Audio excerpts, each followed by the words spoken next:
রিজিক দেওয়ার মালিক কে? ইজ্জত দেওয়ার মালিক কে?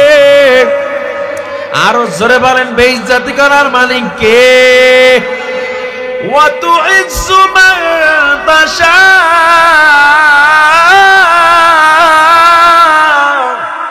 ইজ্জত দে আল্লাহ। ওয়া তুদিল্লু মান তাশা,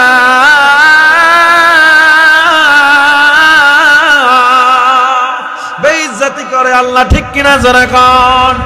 বাদশাকে ফকির বানাও, ফকিরকে আমির বানাও, বাদশাকে ফকির বানাও, ফকিরকে আমির বানাও। মান অপমান কান্না হাসি তোমার হাতে লুকানো, সৃষ্টি যত অবিরত তোমার মায়ায় জানানো। দৃষ্টি মোদের যায় যত দূর, দৃষ্টি মোদের যায় যত দূর, সৃষ্টি তোমার ছড়ানো, সৃষ্টি যত অবিরত তোমার মায়ায় জড়ানো। সবকিছুর ক্ষমতার মালিক কে? সর্ব অবস্থায় কাকে স্মরণ করব? আল্লাহ আমাদের তৌফিক দান করেন, পড়েন আমিন। কুল ইন কুনতুম তুহিব্বুনাল্লাহ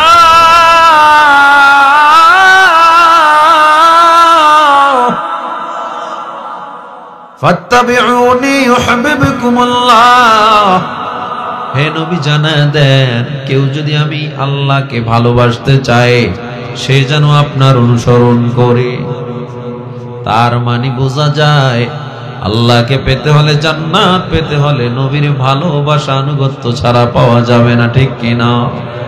তাইলে আমরা আজকে পেলাম জান্নাতে আমরা সবাই যেতে চাই, তাহলে আমার নবীর আদর্শ আনুগত্য ছাড়া কোনো দিন জান্নাত পাওয়া যাবে না, ঠিক কিনা? নবীরে আমরা কেমনে ভালোবাসবো? আমার নবী বলেন, মিয়ারে হক, সত্যের মাপকাঠি হলো সাহাবায়ে কেরাম। সাহাবায়ে কেরামকে যারা অনুসরণ করবে, আমি নবীরে তারা কেমনে ভালোবাসছে, এমনে যদি তুমিও ভালোবাসতে পারো, তোমরাও জান্নাতে চলে যাইবা। সাহাবায়ে কেরাম আমার নবীকে কেমনে ভালোবাসছে? ও যুবক, আল্লাহর বান্দা, তারা ভালোবাসছে জীবন দিয়ে। আমার জীবন থাক আর যাক, আমি নবীর জন্য জীবন দিয়ে দিব। তালহা রাদিয়াল্লাহু তাআলা নিজেই উহুদের যুদ্ধের মধ্যে বলে দিয়েছিলেন, আজকে যদি আমি 100 জীবন পাইতাম, 100 জীবন দিয়ে নবীর আজকে আমি রক্ষা করতাম। ও যুবক, উহুদের ময়দানে আমার নবীর যখন আঘাত করে দিল, নবীর মাথায় লোহার হেলমেটের উপরে এক বেঈমান তরবারির উল্টো পাশ দিয়ে আঘাত করলো। প্রথমে দিক দিয়া, পরে আবার উল্টো পাশ দিয়ে আঘাত।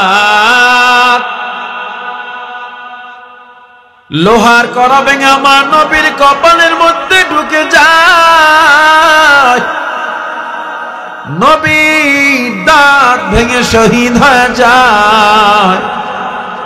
আমার নবী রক্তাক্ত হয়ে জমিনের মধ্যে পড়ে যায়।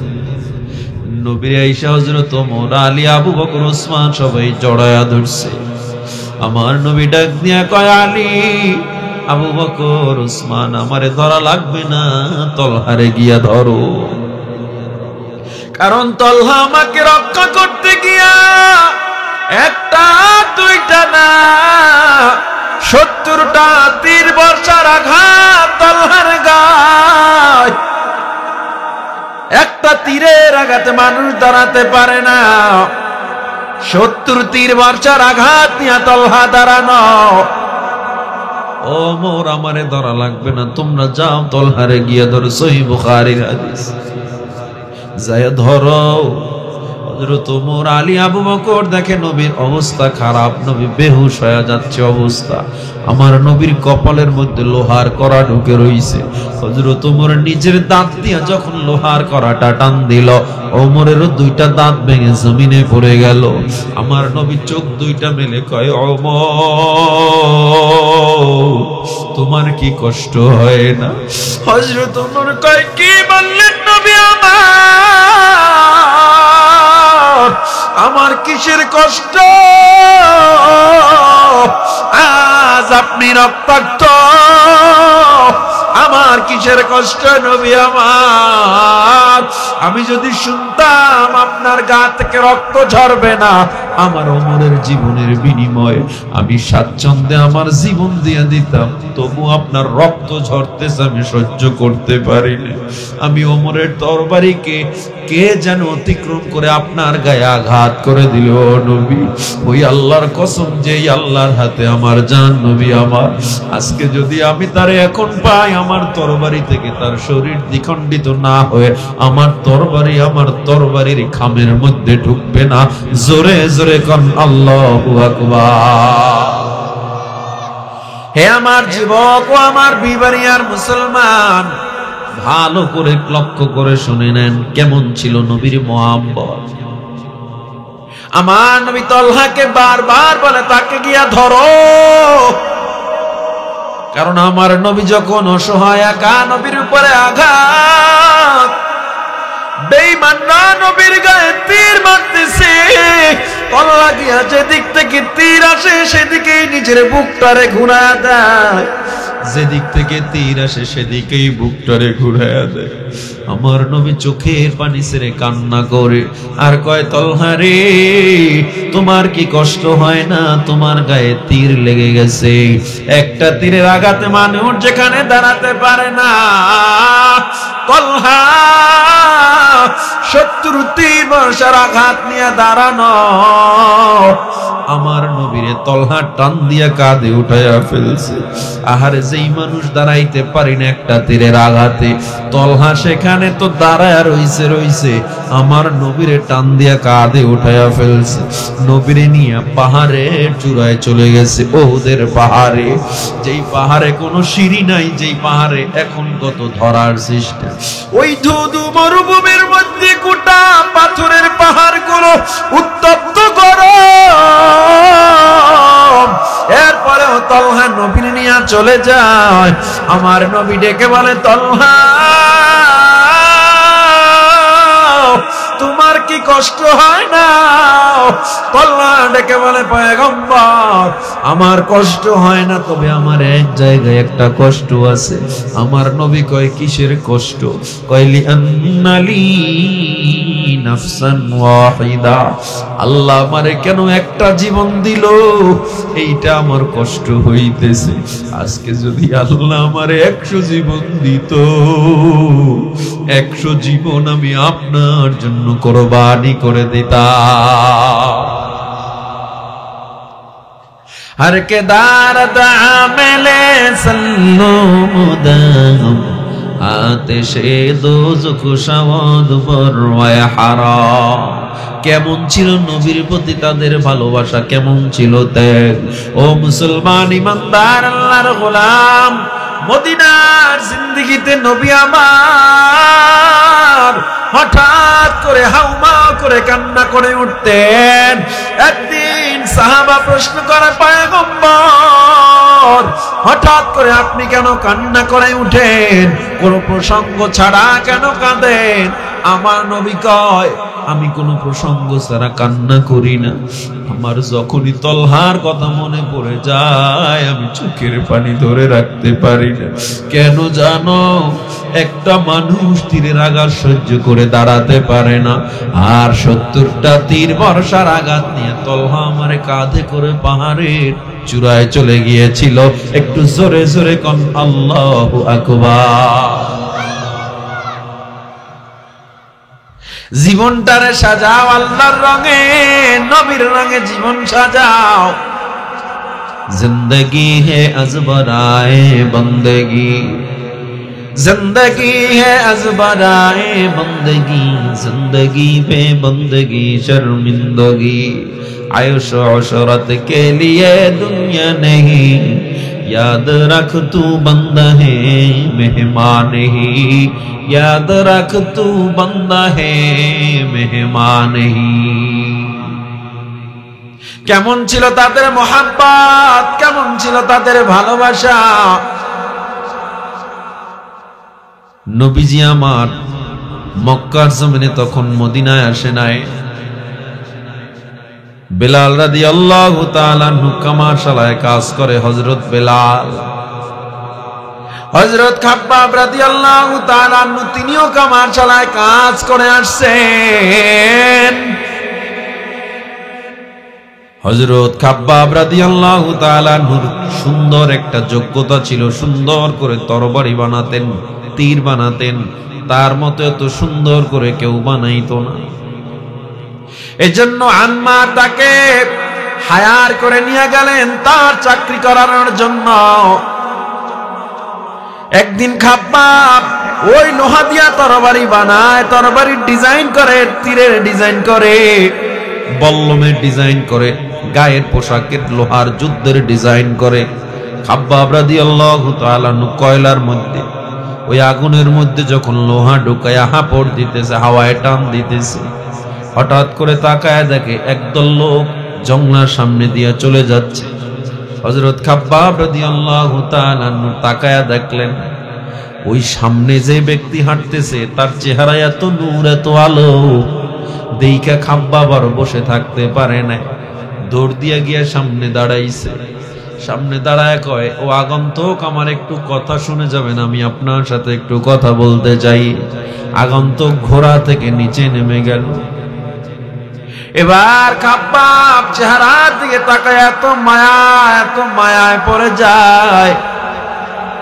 খাব্বাব ডেকে বলে, আমি অনেক দিন ধরে শুনতেছি মক্কায় একজন নতুন ধর্ম নিয়ে ইসলাম প্রচার করতেছে, মুহাম্মদ, মুহাম্মদ নাম শুনতেছি। আপনার চেহারায় এত মায়া, আপনার চেহারায় এত নূর, আমার মনে হয় আপনি সেই মুহাম্মদ। আমার দিলটা টান দিছে। ঘোড়ার থেকে নামা ব্যক্তি বলে, হ্যাঁ আমি সেই মুহাম্মদ, আল্লাহর পয়গম্বর। হযরত খাব্বাব হাঁটু গেড়ে বসে গেছে। ও নবী, আল্লাহর কসম, ওই প্রভুর কসম, আমি আপনার জন্য চিন্তাও করি নাই, শুধু শুনছি, কিন্তু চেহারা দেখে আমার অন্তরটা এত জোরে টান দিছে। আপনার চেহারা এত মায়া, এত নূর, আপনার কাছে না এসে আমি পারলাম না। আপনার চেহারা এত ভদ্রতার ছাপ, আপনার কথা এত মিষ্টতা, আপনি কখনো মিথ্যাবাদী হতে পারেন না। ও নবী, আপনি আমাকে একটু কালেমা পড়ায়া মুসলমান বানায়া দেন। খাব্বাব রাদিয়াল্লাহু তাআলা আনহুকে নবী আমার মুসলমান বানায়া দেয়, আর নবী তারে সবক দিয়া দেয়, খাব্বাব, ঈমান যার অন্তরে ঢুকবে, কালেমা যার অন্তরে ঢুকবে, মাথায় রাখবা ওই ব্যক্তি কখনো আল্লাহ ছাড়া কাউকে ভয় করতে পারে না। খাব্বাব রাদিয়াল্লাহু তাআলা আনহু কামারশালায় কাজ করতেছে, কিন্তু নবীর প্রেমে ব্যাকুল হয়ে গেছে। খাব্বাবের এখন কাজ ভালো লাগে না, নবীর চেহারাটা মাথায় ঘুরে, আল্লাহর জিকির জবানে উঠে। খাব্বাব এবার হাঁপড়ে হাওয়া দেয়, বারবার হাওয়া দেয়, শুধু জিকির করে, আল্লাহ আল্লাহ আল্লাহ আল্লাহ আল্লাহ আল্লাহ আল্লাহ আল্লাহ আল্লাহ আল্লাহ আল্লাহ আল্লাহ আল্লাহ আল্লাহ আল্লাহ আল্লাহ আল্লাহ আল্লাহ। খাব্বাব যত জিকিরে টান দেয়, হাঁপড়ে টান দেয়, জিকিরে এত মজা। খাব্বাব এখন যত কাস্টমার আসে, যত কাস্টমার অর্ডার নিয়ে আসে, খাব্বাব বলে, তারে দেখছো নাকি নবীর প্রেমে এত পাগল হয়ে গেছে? ভাই তরবারির দাম কত? খাব্বাব উত্তর দেয়, তারে তোমরা দেখছো নাকি? ভাই তরবারির দাম কত? কয় তার চেহারার দিকে তাকাইছো নাকি? এত মায়ায় পড়ে গেছে। সবাই গিয়া বিচার দিল আম্মারের কাছে, গিয়া বলে, আম্মার, আপনার গোলাম খাব্বাব, আপনার কর্মচারী খাব্বাব জবানে শুধু একটা নাম উচ্চারণ করতেছে, আল্লাহ আল্লাহ আল্লাহ আল্লাহ আল্লাহ আল্লাহ আল্লাহ আল্লাহ, শুধু আল্লাহ আল্লাহর জিকির। আম্মারের মেজাজ গরম, দৌড়ে গেছে খাব্বাবের কিনারায়, গিয়া কয়, এ খাব্বাব, আমার দিকে তাকো, আমি তোমার মুনিব আম্মার। খাব্বাব রাদিয়াল্লাহু তাআলা আনহু নিচে তাকানো, চোখ বেয়ে বেয়ে পানি পড়তেছে, শুধু জিকির করতেছে। এবার আম্মারের দিকে তাকায় বলে, তুমি কি আমার নবীরে দেখছো নাকি? আল্লাহু আকবার। আম্মার কয়, তুই কার কথা বলো? ওই জাদুকর মুহাম্মাদের কথা তুই বলতেছো? কয়, না না, সে জাদুকর না, তার চেহারার দিকে যদি তুমি তাকাও তার প্রেমে না পড়ে পারবা না। এবার আম্মার কয়, খবরদার, আমি এলাকার নেতা, আমার সাথে কথা হুশ করে বল। তুই জবান থেকে ওই আল্লাহ শব্দটা ফালায়া দে, মুহাম্মাদের মায়া অন্তর থেকে ফালায়া দে। হযরত আম্মার, হযরত খাব্বাব রাদিয়াল্লাহু তাআলা আনহু বলে, না না, এটা কোনোদিন সম্ভব না। এবার ওই আগুনের মধ্য থেকে লোহা লাল হয়ে গেছে, টকবগে টকবগে আগুন, আগুন জ্বলতেছে। লাল লোহার একটা বড় ছুরি দিয়া খাব্বাবের পিঠের উপরে আঘাত করা শুরু করে দিছে। খাব্বাবের গায়ের পিঠের গোশতগুলো ওই লোহার উপর থেকে চলে আসছে, আবার আঘাত করে খাব্বাবের পিঠের গোশতগুলো লোহার সাথে লেগে আসে, আবার আঘাত করে, আঘাতের উপরে আঘাত। খাব্বাব শুধু জিকির করে, আল্লাহ আল্লাহ আল্লাহ। যত আঘাত শুধু জিকির, আল্লাহ আল্লাহ। ও মুসলমান, আমার এবার গরম কয়লার উপরে খাব্বাব শুয়ায়া দেয়।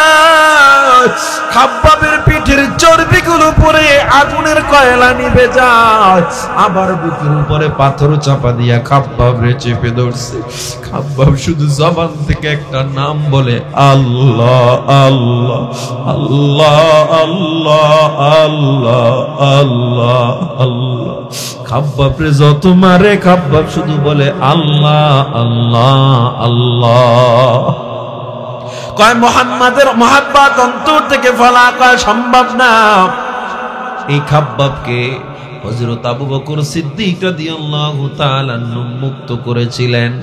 এই খাব্বাবকে আম্মার থেকে আবু বকর সিদ্দিক আজাদ করে নিয়েছিলেন। এবার খাব্বাব যখন নবীর দরবারে, কেউ জানে না খাব্বাবের কি অবস্থা, ওর পিঠটা সব সময় ঢাকা থাকতো, কেউ জানতো না। একদিন একটা মজলিসে আমার নবী কয়, এই মজলিসে এমন একজন ব্যক্তি আছে, তোমরা সাহাবা, ওই ব্যক্তি পিছনে বসে থাকে, কারো সামনে আসে। তবে তোমরা যদি জানো ইসলাম ধর্মে তার কত ত্যাগ, তাইলে তোমরা সব সময় তার সামনে, আমার সামনে বসতে দিতা। এমনকি আমি নবী ও ইসলামের জন্য ওর মতো কষ্ট করি নাই। আমার জায়গায় বসে যে আমি তোমাদের নসিহত করি, ওই সাহাবী তোমাদেরকে এখানে বসে নসিহত করার যোগ্যতা রাখে। জোরে জোরে কোন আল্লাহু আকবার। হযরত ওমর ফারুক রাদিয়াল্লাহু তাআলা বলে, পয়গম্বর, কে এমন সাহাবা আমরা জানতে চাই। নবী বলে, না। কয়, না না, কারো গোপন কথা বলার মতো সাহস আমার নাই। হযরত ওমর ছিল নাসর বান্দা, গিয়া নবীরে জড়ায়া ধরছে। জড়ায়া কয়, পয়গম্বর, আপনি যদি না বলেন, বলেন আমরা কেমনে জানবো? এত দামি সাহাবীটা কে, আমায় জানা দেন। হযরত পয়গম্বর বলেন, না রে ওমর, আমি বলতে পারবো না, তবে তুমি সবার সাথে যদি মুআনাকা করো তাইলে। হযরত ওমর একজন একজন একজন একজন করে মুআনাকা শুরু করছে। খাব্বাবের সাথে যখন মুআনাকা করলো, পিঠে হাত দিয়ে দেখতেছে গোশত বাজে না, শুধু হাড্ডিগুলো দেখা যায়। হযরত ওমর এবার জুব্বাটা উঠায় দেখে সাদা হাড্ডিগুলো দেখা যায়, পিঠে কোনো গোশত নাই, চামড়া নাই। হযরত খাব্বাব ডাক দিয়া কয়, ভাই খাব্বাব। হযরত ওমর ডেকে বলে, ভাই খাব্বাব, তোমার পিঠের গোশতগুলো কই, চর্বিগুলো কই, সাদা হাড্ডি কেন দেখা যায়? হযরত খাব্বাব চোখের পানি ছেড়ে কাঁদে, কোনো কথা বলে না। আমার নবী ডেকে বলে, ওমর, ওই খাব্বাব ইসলাম ধর্ম গ্রহণ করার কারণে জ্বলন্ত কয়লার মধ্যে ওরে শোয়াইয়া বেঈমানরা বুকে পাথর দিয়া রাখছে। ওমর এরপরও খাব্বাব কখনো অস্বীকার করে নাই, এরপরও কালেমা স্বীকার করে জীবনটারে শক্ত করে আল্লাহর জন্য দিয়া রাখছে। আমি নবীর জন্য সে মোহাব্বত ধরে রাখছে। হযরত ওমর এবার ওই হাড্ডিতে বারবার চুমু খায় আর কয়, ও ভাই খাব্বাব, আমি ওমর তো পাহলওয়ান বীরের মতো ইসলাম ধর্ম গ্রহণ করেছি। ও ভাই খাব্বাব, তুমি তো জান্নাতি, আল্লাহর কাছে একটু আমাদের জন্য দোয়া করো, কারণ আমি ওমর গুনাহগার।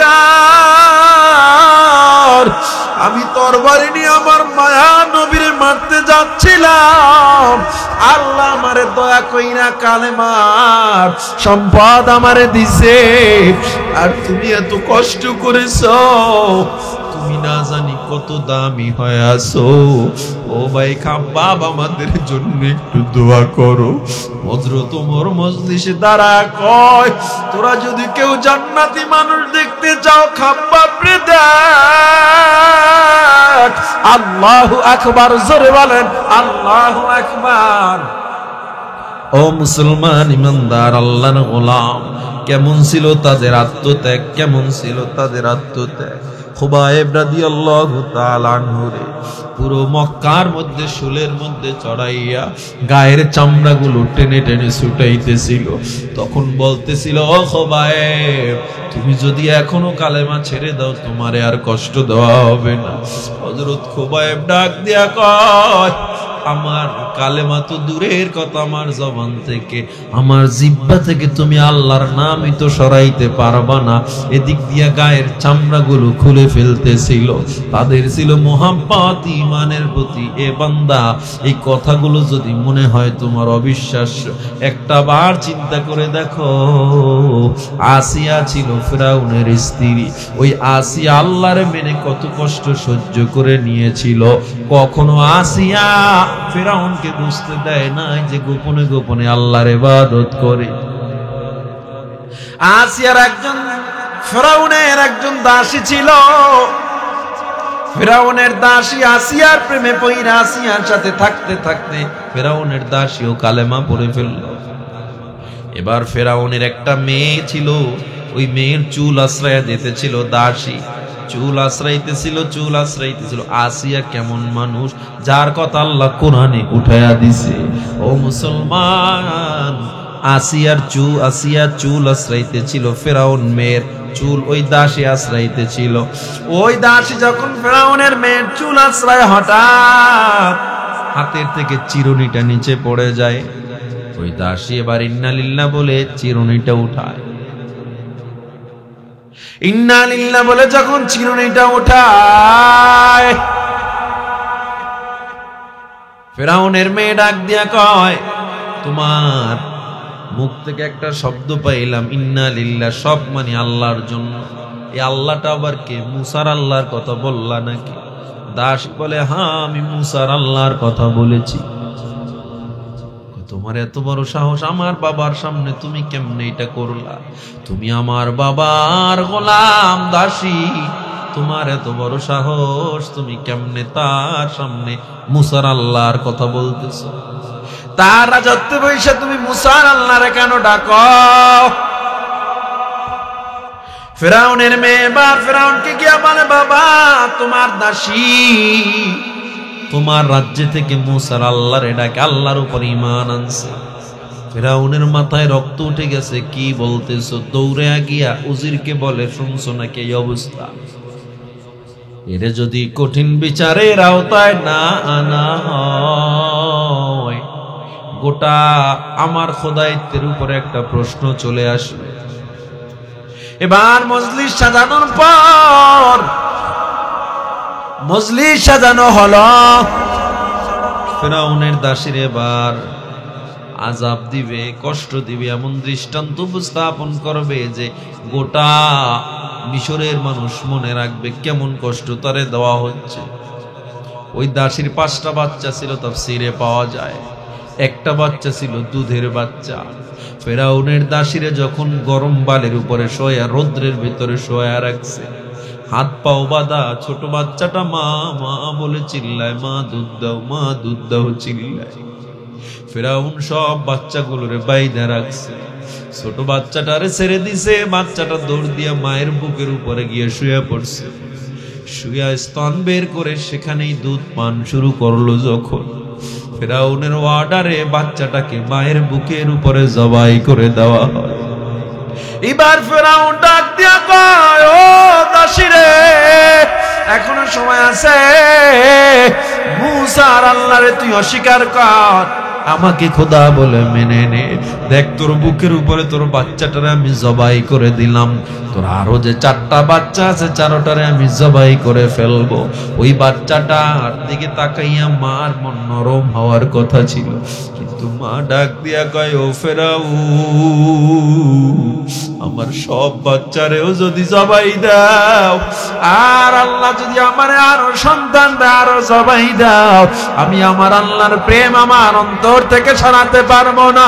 আল্লাহু আকবার বলেন। এবার ফিরাউন ওই দাসীকে কঠিন শাস্তির মধ্যে পতিত করলো।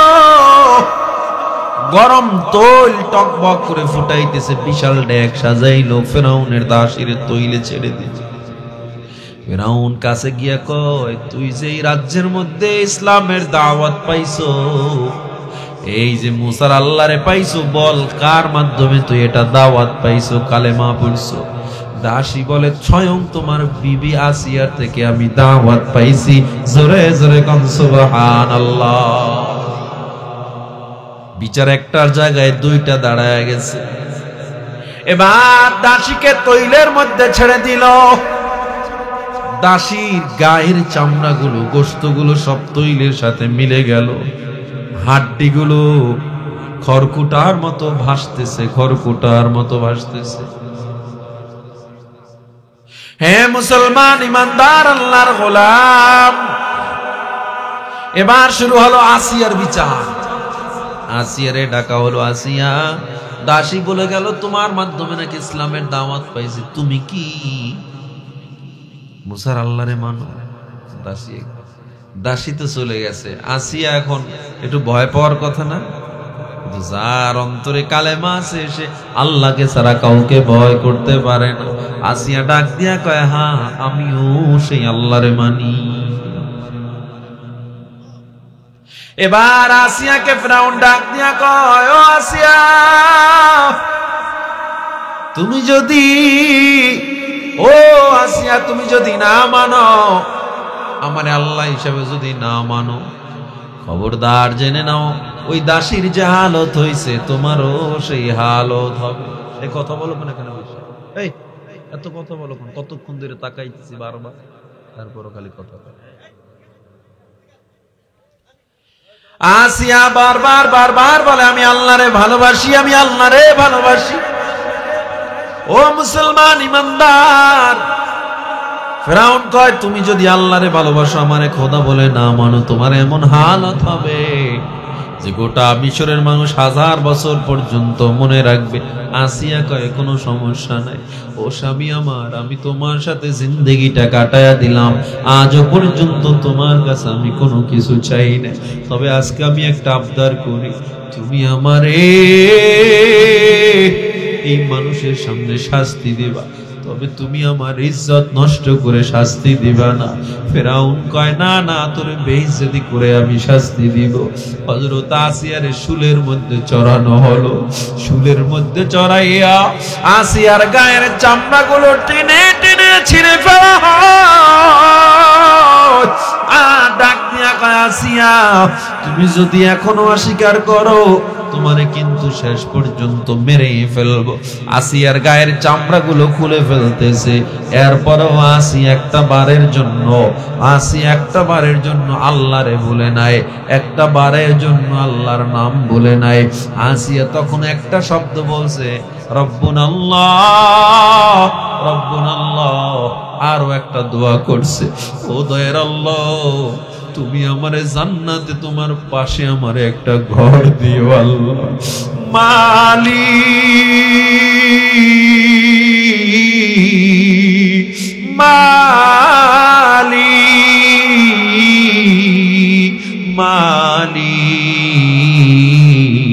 একটি ঘর বানিয়ে দিও,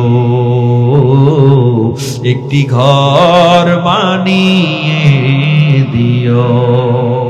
মালিক তুমি জান্নাতে তোমার কাছে আমায় একটি ঘর বানিয়ে দিও, একটি ঘর বানিয়ে দিও। সে বিভীষিকাময় মহাদিনে তোমার প্রতিবেশী করে নিও। মালিক তুমি জান্নাতে তোমার কাছে আমায় একটি ঘর বানিয়ে দিও, একটি ঘর বানিয়ে দিও। সেদিন কেহ আসবে না কারো কোনো কাজেই, সেদিন পাপী পাপের বোঝায় মরবে না যে। পুলসিরাত পার হতে গিয়ে পিছলে যাবে কত পথিক, আবার কেহ পুণ্য নিয়ে পার হয়ে যাবে ঠিক ঠিক। সে মহাদিনে মহাক্ষণে, সে মহাদিনে মহাক্ষণে পার করে তুমি দিও।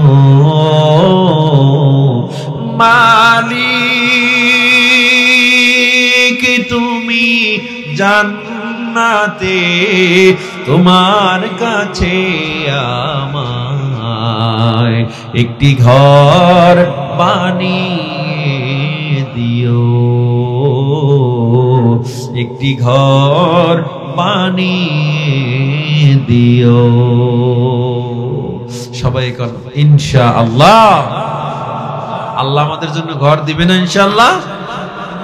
সেই পরিমাণ আমল করতে হবে কি হবে না? এ মুসলমান, এই জন্য বলেছিলাম আমরা সবাই জান্নাতে যেতে চাই, তবে জান্নাতে যাওয়ার কার্যক্রমগুলো আমাদের মধ্যে নাই, আমাদের মধ্যে নবীর সুন্নাহ জিন্দা নাই, আমাদের মধ্যে আল্লাহর হুকুমগুলো মানার কোনো মাদ্দা নাই।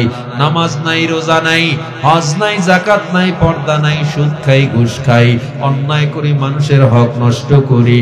এগুলো দ্বারা কখনো জান্নাত পাওয়া যাবে না। জান্নাত যদি পাইতে চাও, জান্নাত যদি পাইতে চাই, আমল ছাড়া পাওয়ার কোনো গতি। পীর বাবা আমারে জান্নাতে নিয়ে যাবে, পীর সাহেবের কবরে সেজদা দিলেই জান্নাত পাওয়া যাবে। আল্লাহ কয় আমার কাছে সবচেয়ে বড় গুনাহ হলো শিরকের গুনাহ, ইন্না শিরকা লাযুলমুন আযীম। আল্লাহ কয় সব গুনাহ ক্ষমা হবে, শিরকের গুনাহ ক্ষমা হবে না। এই কপাল দিয়েছে কে? আরো আস্তে কন, সিজদা দিব কাকে? ও বাঞ্ছারামপুরের মুসলমান, তাহলে আমার সবকিছু আল্লাহর জন্য করলে আমরা জান্নাতের অধিবাসী হব। এজন্য আল্লাহ তাআলা শিখায় দেয়, ইন্না সালাতি ওয়া নুসুকি ওয়া মাহইয়ায়া ওয়া মামাতি লিল্লাহ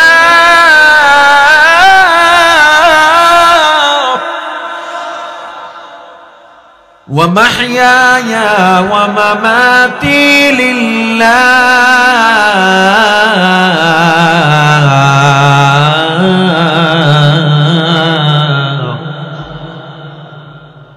ومحياي ومماتي لله رب العالمين আমার নামাজ, আমার রোজা, আমার বেঁচে থাকা, মরে যাওয়া, আমার কোরবানি সব হবে কার জন্য? মান আহাব্বা লিল্লাহ, কাউকে ভালোবাসতে হবে, তাও কাল কার জন্য? ওয়া আবগাদা লিল্লাহ, কারোর সাথে রাগ করবেন, তাও হবে কার জন্য? ওয়া আতা লিল্লাহ, কাউ দান করবেন, খায়রাত করবেন, তাও হবে কার জন্য? ওয়া মানা লিল্লাহ, কাউকে ফিরাবেন, তাও হবে কার জন্য? এই জন্য মুসলমান, আমার আল্লাহ তাআলার পয়গম্বর জানায় দেয়, বিপদে পড়ে যখন ধৈর্য ধরবে ওই বান্দা, যখন শুকর আদায় করবে, আল্লাহ জানায় দেয়, ইন তাউদ্দু নি'মাতাল্লাহ লা তুহসুহা। তুই যখন শুকর আদায় করতি, আল্লাহ আমার 15,000 টাকা, 20,000 টাকা বেতন, আলহামদুলিল্লাহ, আমার 10,000 টাকা, আলহামদুলিল্লাহ, আমার ধান খেত নষ্ট হয়েছে, তাও আলহামদুলিল্লাহ, আমার দোকানে আগুন লাগছে, তাও আলহামদুলিল্লাহ, কারণ তুমি কল্যাণ ছাড়া কোনো কাজ বান্দার জন্য করো না। আমার আল্লাহ কয়, এরপরে তোর এত নিয়ামত দিতাম যে গণনা করে শেষ করতে পারতি না। কিন্তু বেজার হবে, এই জন্য আল্লাহ দেয় না, কয় আমার কপাল থেকে গরিবী হালত আর গেলই না, অভাব যেন আমার পিছুই ছাড়ে না, রোগ ব্যাধি যেন আমার পিছুই ছাড়ে না, কারণ তুমি শুকর আদায় করো না। এজন্য বান্দা শুকর আদায় করো, আল্লাহকে মেনে নাও। 200-300 টাকা কামাই করো, হালাল কামাই করো, হারাম খাইও না। ওই 200-300 টাকা হারাম কামাই না করে 200-300 টাকা কামাই করে ডাল আলু ভর্তা জিয়া খানা খাও। ওই খানায় যেই মজা হারাম কামাই করনেওয়ালা কোটিপতি মুরগি রোস্ট কোরমা পোলাওয়ে সেই মজা পায় না। ঠিক কিনা জোরে বলেন?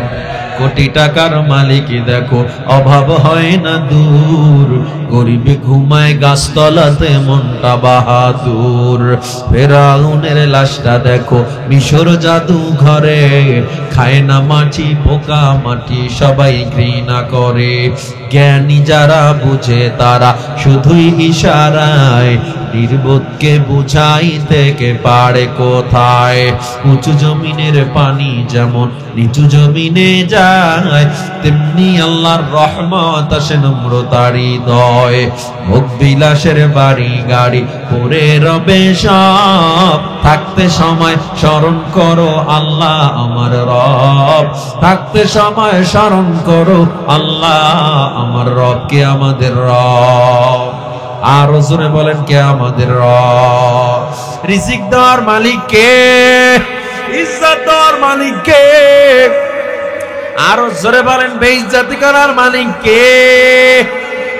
ওয়া তুইজ্জু মান তাশা,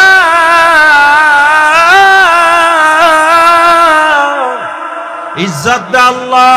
ওয়া তুদিল্লু মান তাশা,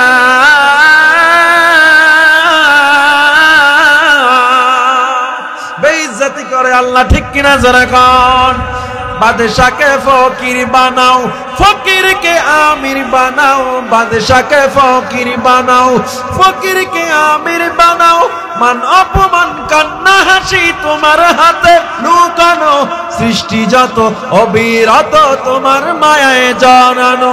দৃষ্টি মোদের যায় যত দূর, দৃষ্টি মোদের যায় যত দূর, সৃষ্টি তোমার ছড়ানো। সৃষ্টি যত অবিরত তোমার মায়ায় জড়ানো। সবকিছুর ক্ষমতার মালিক কে? সর্ব অবস্থায় কাকে স্মরণ করব? আল্লাহ আমাদের তৌফিক দান করেন, পড়েন আমিন। ও মুসলমান, সব সময় কারে মানতে হবে? বিপদে পড়লে কার কাছে চাইতে হবে? এই জন্য বলি, নামাজ পড়েন, রোজা রাখেন, হজ করেন, যাকাত দেন, সব আমল ঠিক আছে, কিন্তু আল্লাহর উপরে ভরসাও লাগবে কি লাগবে না? ঘরে অভাব, ওই সময় মাওলার কাছে চাইবো। সন্তান হয় না, ওই সময় মাওলার কাছে বলবো। চাকরি হয় না, মাওলার কাছে বলবো। মেয়ের বিবাহ হয় না, মাওলার কাছে বলবো।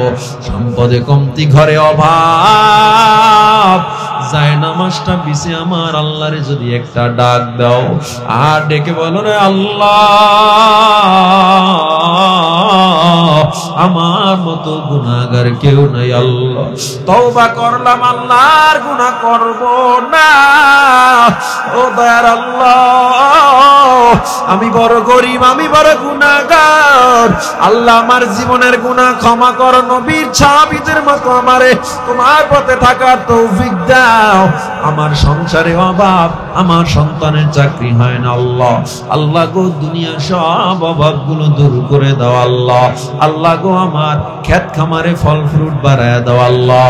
আল্লাহ গো, আমি অসুস্থ, আমার ক্যান্সার, আমার ডায়াবেটিস, আমার প্যারালাইজড, আমার মাথা ব্যথাও হোক না কেন, আল্লাহর কাছে যদি বলেন, আমার নবী জানা দেয়, তুমি আল্লাহর কাছে বলবা, চোখের পানি নাকের ডগায় আসার আগে আমার আল্লাহ দোয়া কবুল করে নেয়।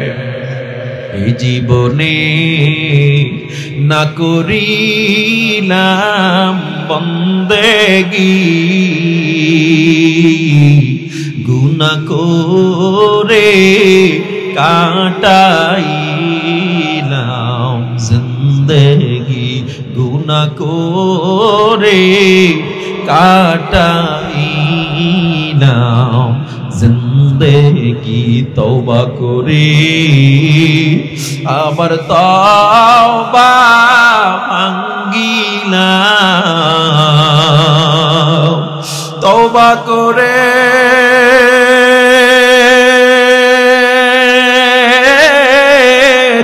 আবার তওবা ভাঙ্গিলাম, অবশেষে খাঁটি তওবা করিলাম, অবশেষে খাঁটি তওবা করিলাম। আল্লাহর কাছে কে কে তওবা করবে? ও আল্লাহর গুনাহ করব না, নামাজ ছাড়ব না আল্লাহ। আল্লাহ তোমার নবীর মুহাব্বতের আলোচনা শুনলাম আল্লাহ, তালহার মতো, সাদের মতো আমাদের জীবন বানায় দাও আল্লাহ। ও আল্লাহ, তুমি আমাদের খুবায়েব খাব্বাবের মতো, আসিয়ার মতো তোমার রাহে জীবন দিয়া তোমার রাহে থাকার তৌফিক দাও। কে কে ওয়াদা করবেন আর গুনাহ করবেন না, নামাজ ছাড়বেন না, নারায়ে তাকবীর। দয়ার আল্লাহ আমাদের হাতগুলো কবুল করেন, পড়েন আমিন। আর জোরে কোন আমিন। আল্লাহ আজকে চরসানি হাফেজ বাড়ি জামে মসজিদের এই মাহফিল কবুল করেন আল্লাহ গো। যারা ওয়াদা করতেছি মরণ পর্যন্ত ওয়াদার উপরে অটল থাকার তৌফিক দেন, বলেন আমিন।